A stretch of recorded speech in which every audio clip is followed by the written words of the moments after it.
I'm going to go a little deeper into knowledge management. Knowledge management here isn't like systems management. I'm thinking about how well are you leveraging the capacity of the people that work for you, and also how well are you actually managing your own capacity. There's actually two worksheets I want to share with you. The first is I've been in this business for 15 years, and people say, Jennifer, why don't you design your own assessment tool? And I say I can't really. I mean, back in 1997, these two people, James Coos and Barry Posner, designed what I call the 5 practices of exemplary leadership. And it is, actually, I think this one is the second page in, okay? I don't care if you're a stay-at-home dad or if you're an executive. If you look at being impeccable on each of these areas, I think it's an amazing roadmap for you to lead your life. And it's just like a car. If a car has 5 tires, with this there's 5, so I had to say that. So if you have 5 tires and they have the equal amount of air in all of them, there's less tire wear, there's less road wear, and there's also more gas saved. Okay? So it's efficient. Yes, sir? I just want to add, so that all cars have 5 tires if they're well maintained. Oh, really? Because they have a spare. Oh, thank you. Oh, thank you. I can use this and really use it. And so now when somebody asks about, well, you know, I say, you know, don't forget the spare. All 5 tires have to have a good amount of air in it to make it run. Absolutely. And so I'm a behavioralist. So I think about, you know, if you're talking about customer, you know, what are the behaviors that equal customer service? So if I say, what are the behaviors of leadership? Everybody has to be a leader in their own life. And everybody has to get things done through other people, right? To me, that's the definition of leadership, your ability to get things done through other people, okay? So you have to know what's relevant, okay? If you have only one leadership style, it will be useful in some situations, and it will be really dangerous in others. So challenging the process, inspire a shared vision, enable others to act, model the way, and encourage the heart.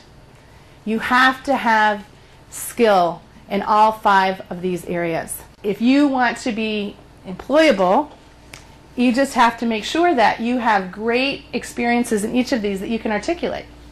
Situation, task, action, result. Here's the context, here's what I did, here's the outcome, and here's what I was emulating, or here's what skill I was using. Okay, so let this be a roadmap for you. The second one is one of my favorite things, the climb. I love this. I long to accomplish great and noble tasks, but it's my chief duty to accomplish humble tasks as though they were great and noble. Please do not underestimate modeling. What you do creates a template for how other people should be and do. Okay? So don't underestimate that if you actually take better care of your capacity planning and you actually create more space, that you'll actually create safety for other people to do the same. Okay? But I see people that say, well, I get really, really prepared for big customer-client meetings, right? And then they go in and have a coaching conversation with someone that's off the hip.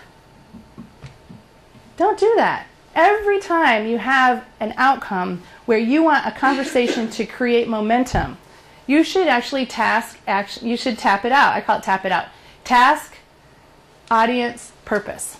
You should have, the desire I have is to create this outcome based on this experience. And you can do it for water cooler conversations, getting coffee, and you can do it for high stakes accountability conversations, and you can do it for your sales meetings. I know you're doing it for your sales meetings. I want you to do it inside the company too. Okay? The next page is even more specific for you in terms of knowledge management.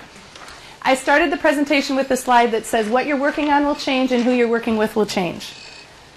My dream is going on an airplane and sitting next to someone that's excited to sit next to me, not someone that's bringing out their safety book because here comes Jen, right? You know, I say, hey, what are you working on? And they say, here's my job-related skill, here's my business savvy skill, and here's my interpersonal skill, my leadership skill I'm working on, okay?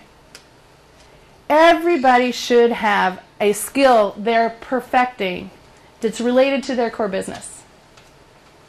Everyone should have a core skill that they're perfecting that's based on the macro environment and business savvy. Something about systems thinking, something about lean thinking, something about blue ocean strategy, personal branding. I don't care what it is, but everyone, frontline reps all the way to the CEO, need to understand business fundamentals. And then also interpersonal skills. Okay? Everyone should actually have a score on teamwork and collaboration. We're moving towards a global economy. There are teams that are put together that often never meet one another. Okay? The Department of Labor has a statistic. 8 out of 10 people are hired because of skill. 9 out of 10 people are fired because of their lack of ability to collaborate. So, make sure that you have a 10 for yourself, and people working for you, you really put them on this, put this on this dashboard. Leadership, again, the ability to get things done through other people, and then also you get a number for desire and drive. As you're leading your teams, I want you to have a robust way to evaluate the people that are contributing on your team. You contribute through skill, you contribute through collaboration, you contribute through leadership, and you contribute through desire and drive. Okay? Now, I know that Welch's business has been built on, dropping 10% every year, which is great. I don't mind that, so long as there's a matrix that is really, people are lowest 10% across multiple of these. Because I have seen really well-connected people that broker, like to me, again, I go back to the analogy of your organism, your organization that's alive, is that there are people that broker data inside the business. They have great relationships and they really move information. Okay? Sometimes those people don't always have the highest results, but they're very, very valuable. And I call them capillary systems. You've got people in your organization that are great capillary systems, okay? Bringing in info to the heart, taking out the garbage, right? And so I want you to have a way to make sure that if you have to let someone go, you really thought about how they're integrated into the business and what it's going to cost you.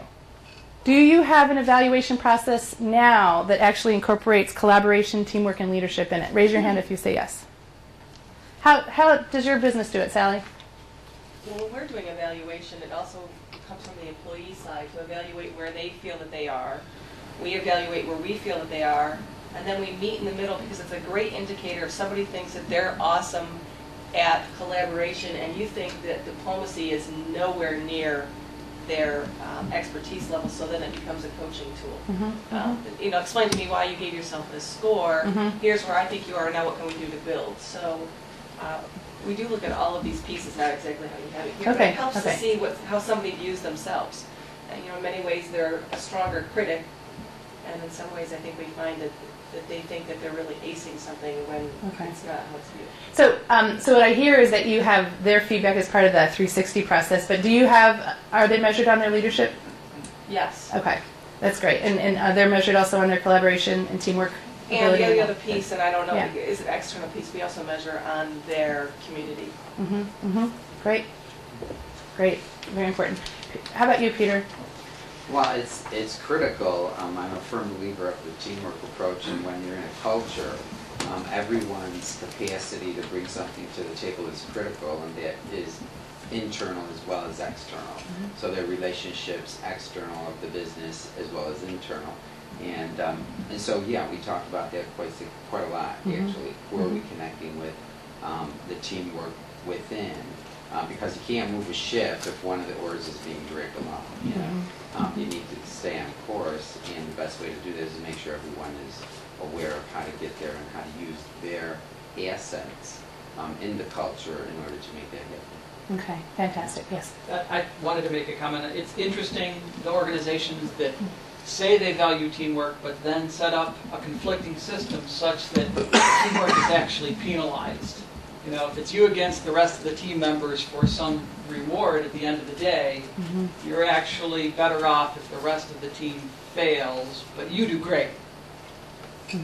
So they want this to happen, but they structure the system so that it actually doesn't happen as often. Yeah, I think that's a great question. Is that if you think about the body being alive and the people in the organism being alive, is there any circuit breakers that are impacting the clarity of the activity?